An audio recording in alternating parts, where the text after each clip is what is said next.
Well, for a candid conversation on the state of the nation and the direction of the politics of this country. Thank you so much, sir, for making time. Good morning. Thank you. All right. I want us to start with the issue that is currently rocking the country, and that has to do with the oil scandal. You've called for the cancellation of the G2G, saying that 30 billion shillings is actually profit for individuals that are private and not government. Why is that? Well, G2G means government to government. In an ideal situation, you'd have government bodies in the Middle East doing business with government bodies in Kenya. For the Middle East situation, it is the way it's supposed to be. The three companies selling oil to Kenya are our government owns. But in Kenya, we should have used the National Oil Corporation or the Kenya Pipeline Company, which are government owned. But instead, private companies were contracted to do G2G. These are profit-making companies. Ideally, if there were government bodies, they will not be making profit. So they are making profit. And that is what is adding to the cost of the fuel. And again, of course, there is a conflict of interest. These companies were not picked competitively. Very senior people, including the president, are part and parcel of these companies. So they sit down and decide the prices for profit. So they cannot make any decision in national interest. The decision is profit-oriented. It is individual interest, and that is where we have a problem.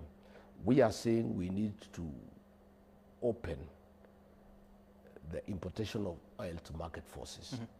Because when you open it to market forces, Kenyans will get value for money. Where there is competition, you always get a good deal because companies are competing, and therefore the lowest, the one topping up the least profit will get the tender.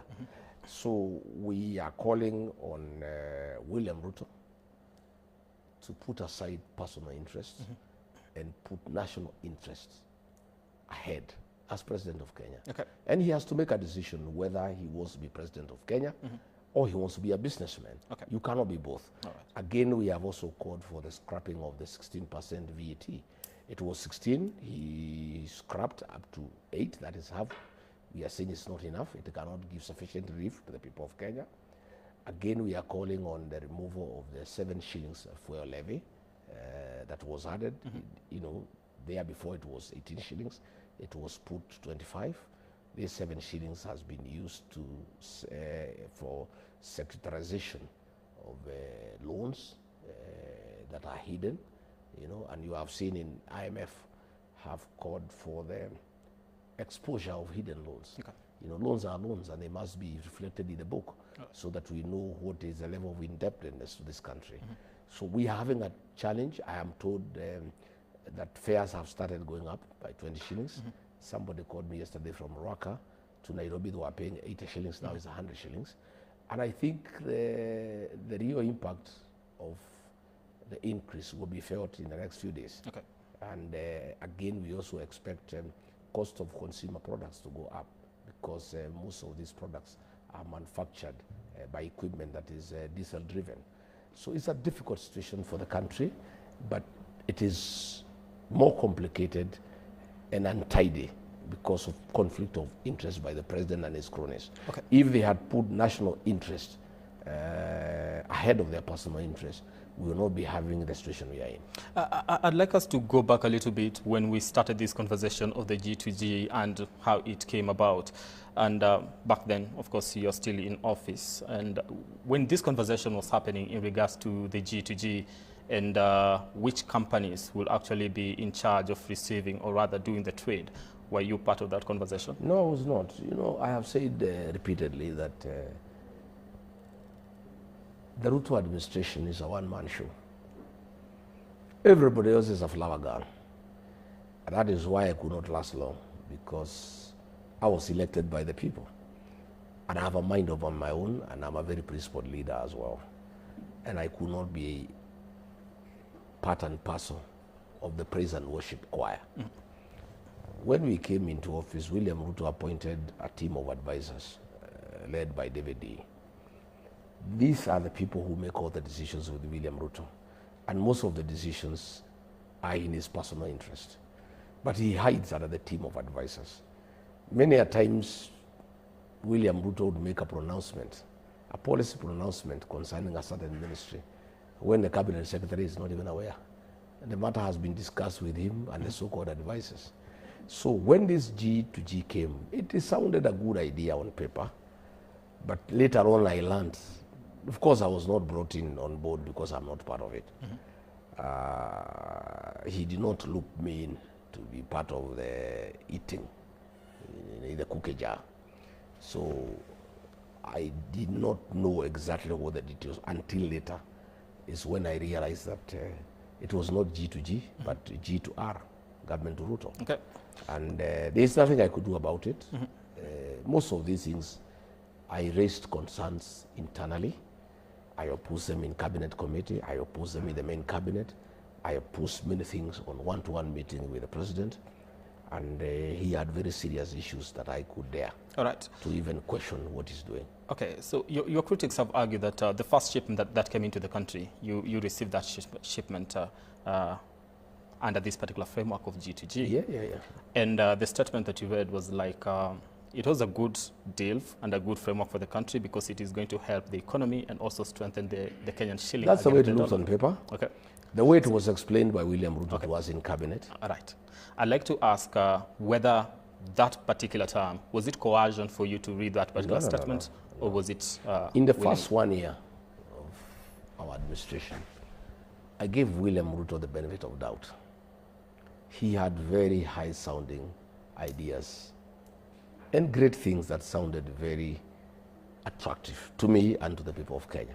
Bottom-up economic model, G2G, affordable housing. It sounded very nice the way he was explaining. He's very good in explaining narratives. And until Kenyans started interrogating those programs and policies, I started also listening to the people of Kenya. And I also started interrogating. The first 1 year, I was good and I was supporting whatever he was doing because I believed it was in the best interest of the country. I did not have an idea that all these things were personal things. It did not come to my attention at that time. So I was his principal assistant. So when he said, go and receive the oil in Mombasa, I did. And a speech was written for me and I very eloquently prosecuted his case because I believed him. Like many Kenyans did. I'm not the only one who believed him. Many Kenyans believed William Ruto. I cannot be blamed for having believed in him. Many of us, 7.2 million Kenyans, believed in William Ruto and what he was saying because he was saying what sounded good things. Okay. You know, that, you know, he would lift those at the bottom of the pyramid to the peak of the pyramid. He would put money into people's pockets. He would bring financial inclusion through the Hustler Fund. You know, he would reduce the cost of gas to 300 shillings. He would give everybody a free gas cylinder. You know, he would give people diapers. He would make internet free. All these things were good things, you know. Human beings, and regarding Gachagua is one of them, like good things in life. I cannot be faulted for liking and loving good things of life. Everybody likes good things of life. So when you have a leader whom you trust and whom you support, and he promises good things, naturally you are very attracted to that leader and to support him in whatever he wants done so that it can succeed. It's only 1 year down the line, I realized the whole thing was a fraud. Okay. It was a con game. This was a fraudster. He was not a leader. Right. He was a businessman. Okay. And he had got an office to enrich himself and to capture the state and to own the whole Kenya. As we speak today, he's in every sector. He's in insurance, he's in hospitality, he's in banking, he's in oil, he's in entertainment. Even now he has gone into Matatu. The normal people's business now is in it. Right. It only took me 1 year to actually see that things are not adding up. It's not looking good. This man was deceptive. This man was a fraud. This was a con game. And 7.2 million Kenyans were conned with Rigathi Gachagua. But Rigathi Gachagua had the latitude to say, no, I cannot partake. I cannot be part of this fraud. Right. I cannot continue this con game. Okay. And I started raising serious questions internally. until it reached a point I started raising them publicly. Would you say you are isolated in most cases when it comes to matters policy? Because if the G2G, you are not part of the conversation. I was not isolated. Nobody was part of it. William Ruto runs a one-man show. He even advises advisors on how to advise him. Nobody knows anything, but most of the people are not courageous enough to stand up and say no. But that is where we have a problem. You know, I am different from others. I am that kind of person. During the Finance Bill 2024, I was the lone voice in cabinet saying, no, this is not tenable. This is not acceptable to the people of Kenya. I'm listening to the ground, and Kenyans are saying no. And if we insist, we shall be left with an egg on the face. It came to pass. I was the only member of the National Security Council who objected very strongly to abduction and killing of Gen Zs. I did it. As deputy president, I publicly called a press conference in Mombasa on the 26th of June, 2024, and admonished the president and government for killing young people and abducting them. I'm that kind of a person, but we are very few. You know, courageous men and women are very rare. I am among the very few Kenyans who can stand up to a president in office and tell him no. All right. You know, we are few. You know, we had Justin Muturi in cabinet saying no, you know, Methekali Ntuli saying no. There's a few of us. And of course we were asked, you know, he couldn't take no for an answer. He couldn't, you know, imagine, entertain any, anybody with a divergent opinion. His word is law, is final. He's president. Okay. What he wants must be done. It must happen, whether it's right or wrong, whether it's against public interest, whether Kenyans are crying, whether Kenyans are opposed to it, he doesn't care.